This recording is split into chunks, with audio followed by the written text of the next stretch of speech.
All right, welcome back to Shadow Shorts. If we've never met before, my name is Jeff Echols. I am a senior advisor and the head of marketing at Shadow Partners, and we've launched this effort that we call Shadow Shorts so that we can have conversations with the best and the brightest in the world of the built environment, and specifically those that are focusing on innovation in the built environment. And I am pleased to be joined today by Steve Weikal. He is the industry chair of the Real Estate Transformation Lab at MIT, amongst other things, of course. And we were just talking backstage before we went live. I'm really looking forward to this conversation. This is going to be a lot of fun. So, Steve, thank you. Welcome. Glad that you're here today. Thank you, Jeff. I'm delighted to be here as well. So, as we were talking, as we were getting ready, one of the things that we sort of touched on was this idea of built environment transition, or BET. So, for those of us that don't know what built environment transition is, what does that mean, and what are you working on there? Yeah, it's a great question, Jeff. It's actually a kind of a new inquiry that we're making at the Center for Real Estate in the lab, and the built environment transition. We are seeing some meta trends or mega trends that are impacting the built environment, some really big ones. And these will be familiar to your listeners. Climate change, breakthroughs in science and technology, sociogeographic trends, for example, hybrid work, which is really about the people. It's not the built environment responds to these kind of social changes that are happening. And we think, and by the way, those are just kind of three big ideas. There are other things going on, but we think this is going to cause, as my colleague, Professor Dennis Frenchman says, an epic reordering of the planet. Now, there might be a little hyperbole in there, but on the other hand, there's going to be a significant kind of reordering of the built environment and the various aspects that we all work in. That makes a lot of sense. I mean, it's when I think of built environment, right, coming from an architecture background, of course, in my past, we would be designing things, we'd be designing the built environment, but you could never do that in a vacuum because it has an impact on the people, has an impact on the planet, of course, all of these things that we talk about. So it makes sense that that's a two-way street, or even, multiple different avenues there. So when you think about the three that you named off and beyond, what's going to have the biggest impact, or are you even measuring in terms of relative scale? Oh, yeah, great question. So I defer to some other research that's been done. We've done some research on it at MIT, but let me throw some numbers out to you, and people can follow up. You can Google some of this stuff. McKinsey has been writing about this. Fifth Wall, a big VC, has been talking about some of these elements. There was a recent work from home and office report from I think some researchers from Harvard and one of the other colleges. But let me give you some numbers. The retrofitting the existing energy and land use infrastructure, which would include real estate, but retrofitting that to net zero is expected to trigger $275 trillion in spending through 2050. So that's with a T. Even if McKinsey is off by 100%, it's still a huge number. So that would be net zero retrofitting kind of our world for net zero. Now, Greg Smithies from Fifth Wall has said that estimates that existing commercial buildings might require anywhere from 18 to $36 trillion to decarbonize. So is that a subset of that big number? Yeah, probably by some measures. The other one from that Harvard report on the impact of remote work on U.S. commercial office property is estimated to cause a destruction of value of $413 billion. That's with a B, fortunately. So when you start talking about those numbers, and there are a couple of other ones, and so we think there could be a $350 trillion opportunity, whether you are decarbonizing, whether you're repurposing, whether you're building new, whether you're working on old. I actually think the retrofit part is the most intriguing. Maybe you would too as an architect. So those are the kinds of numbers that we're looking at. So if you're if you're a real estate developer, or if you're an occupier, or if you're a startup, Shadow is deep into the early stage, as we are in some things as well with startups and founders and VC. This is going to be an immense change to our world in our lifetime, I think, is the key takeaway. Yeah, I mean, you're naming off, numbers with T's Yeah. and B's. And, I'm thinking I'm no economist, right? Yeah. I'm just this guy that got a calculator and 10 fingers. Um, that sounds to me like numbers that are greater than the GDP of many nations on the planet. Yes. And you're simply talking about transition. You're simply talking about how this is going to change. That's really amazing. What do you see? You're focused on real estate. So where do you see the biggest focus in these areas, maybe early on? Yeah, great question, because it's going to take in our lifetime, So this is not a let's fix it this year issue. Exactly. Yeah. So I'll mention that the center has this really great lens on real estate, because we're within the School of Architecture and Planning, not in the business school, like a lot of other programs. Now, being in the business school is a great place to be as well. And we do the hardcore finance and the economics. But to be together with the architects and the planners, and the media lab, as I mentioned, is also part of our school within MIT.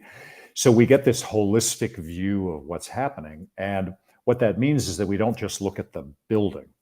We really look at context, cities, transit, infrastructure, the people. So there are all of these, as you and I both know now, that the real estate industry can't just look at buildings anymore. We have to look at the whole thing.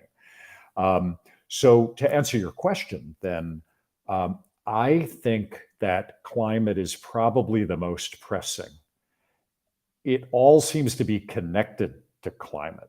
And so when you look at demographic shifts and migratory kind of global migration, if you're looking at those sociogeographic, often that's related to climate.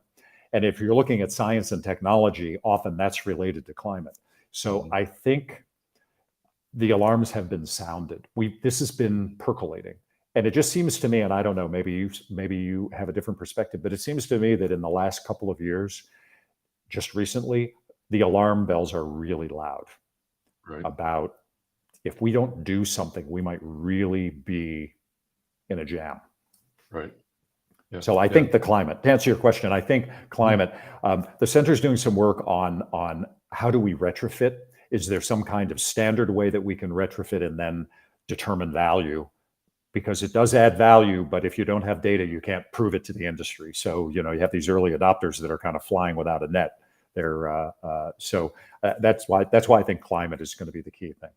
Yeah, that makes sense to me. I mean, like you said, many of these things, or all of these things, they're intertwined. Right? You can't separate them from each other. So it makes sense that would be maybe the big driver. And when we talk about innovation, as you mentioned, Shadow Ventures has a number of portfolio companies that are focused on, we would typically say, on sustainability, but we're talking about climate, right? And so I think it makes sense to think that a lot of the innovation that needs to happen is going to be focused in that direction. Do you, as you look out across the landscape, do you see anything, whether it's in-house at MIT or beyond, that maybe other people are investing in or researching? Do you see anything that excites you in this realm? Yeah, a lot of it excites me. Probably because I'm a technology optimist. I think that we can, and maybe it's because I'm at MIT, where it's not always the answer, but I think there are solutions through technology that we can really maybe take the edge off or win the race, win the battle. One area. So you mentioned climate and sustainability, and sometimes people use resiliency. Those are all good terms. What's interesting, though, is these emerging kind of subcategories. So when you talk about climate, you can talk about decarbonization, which is an interesting category. Scope 1, Scope 2, Scope 3. So if you're a startup or a VC, are you interested in helping buildings reduce their energy consumption, sort of a Scope 1? Are you interested in helping the grid and the generation of power in new, innovative ways? Maybe you invest in kind of modular micronuclear, possibly, just as an example. That's sort of a scope 2, and a scope 3 might be how are you tracing the carbon footprint of the wood that goes into the module that then gets converted into the part that goes into my building. How do we? So the scope 3 is the hard one, right? How do we understand the Right. kind of food chain of carbon? So that carbon area is interesting. There's a kind of an area of that where, what about carbon capture? I saw a great example. I don't know if it has an MIT connection, maybe it does, where they think they can capture carbon through the air handlers on the HVAC system. Well, okay. So how cool would that be? I mean, in Iceland, you've got this enormous multi-billion-dollar big vacuum cleaner that's sucking carbon out of the air, which is great. But what if we could incrementally kind of capture it out of the air when it's going through the building, which we already do anyway. We already move air around in buildings. So that's kind of exciting. It has a science element. It has a startup element. It has a carbon element. That's pretty neat. So anyway, those are, I'm kind of thinking of one other example I'll give you from MIT is using LiDAR to do sort of an MRI on a building to understand, because we really don't know how the buildings perform from a mechanical standpoint. As an architect, I'm sure you struggle with that. How do you go back and measure when there are no tools or sensors or anything in place? So rather in an old building, right, you could go in and spend a bunch of money on sensors, but what if you could do a LiDAR scan like you put it in a big MRI machine at the hospital? So Yeah. that's another neat one. That to me is super interesting. We were talking before. In my graduate level pro practice class, I run it like a startup incubator, and so the students go through. They come, what's the problem that needs to be solved, et cetera, business plan, and then we pitch it as Shark Tank at the end. Mhm. And a couple of years ago, a student was focused on existing, sometimes maybe historic buildings, but their idea was creating a dashboard that required a lot of sensors, right? As you said. And so that idea of the LiDAR doing that MRI type scan, I think is fascinating. Maybe that would have been the next iteration of their idea had they continued that project beyond Maybe the class. and you can scan That inside and outside. There's another company that I met with that does LiDAR. You walk around on the inside of the building, and there are other methods to do this, but Sure, it's yeah. getting so much faster and cheaper. And even not to discount sensors, because sensors are getting down to pennies a piece. So you could just Right. put them all over the building, and now in a way that we weren't able to do when they were $100 a piece or $50 a piece. Sure. Yeah, but I think that's a good point too. As we think about innovation and we're going where we're going here, being able to utilize these things in some practical, the vacuum in Iceland versus the HVAC system in my building, right? Yeah. Being able to develop some module that's repeatable, that's easily repeatable and usable. I think that's going to move the needle for us. This is a fascinating conversation. If you're out there watching this, maybe in the future or listening to this now, these are the types of conversations that we want to have here with Shadow Shorts. And if you want more conversations like this, we've got an event coming up. It'll be the 7th annual for Shadow Ventures. It's called Shadow Summit. It'll be in Atlanta, October 24th through 26th. And these are the exact kinds of conversations that we will have there. This is not a conference that you're going to go to and get sort of this superfluous level conversations about sustainability, et cetera. We go deep. One of my colleagues, Ian, said that's what's unique about this conference is every single one of these conversations is basically geeking out on a topic, and that's fantastic. I love that. Our CEO, KP Reddy, said that Shadow Summit 2023 will be a recap of everything that's happened in terms of innovation in the built environment and a preview of what will happen, what you need to plan for, what you need to budget for as you look at innovation in the built environment for 2024. So if you want more information, We're constantly updating the site now, shadowsummit.com. Schedule will be out, speakers will be out very, very soon. So go to shadowsummit.com to find more information about that.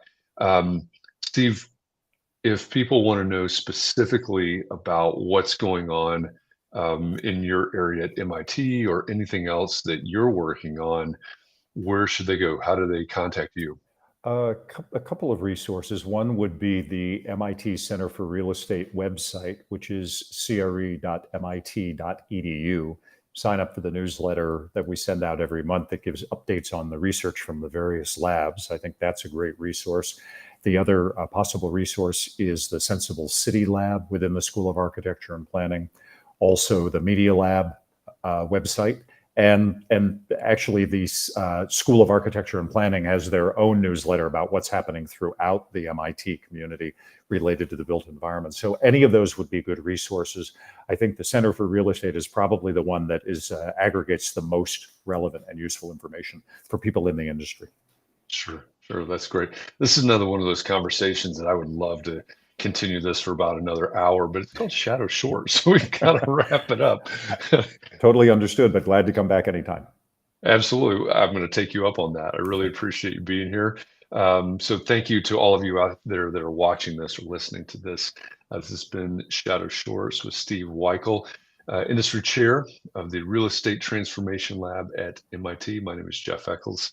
I am a senior advisor and the head of marketing at Shadow Partners. So we'll see you tomorrow with another Shadow Short. And until then, have a great day. Steve, thanks a lot. Really appreciate you for this. And let's talk again soon, everybody. Thank you, Jeff.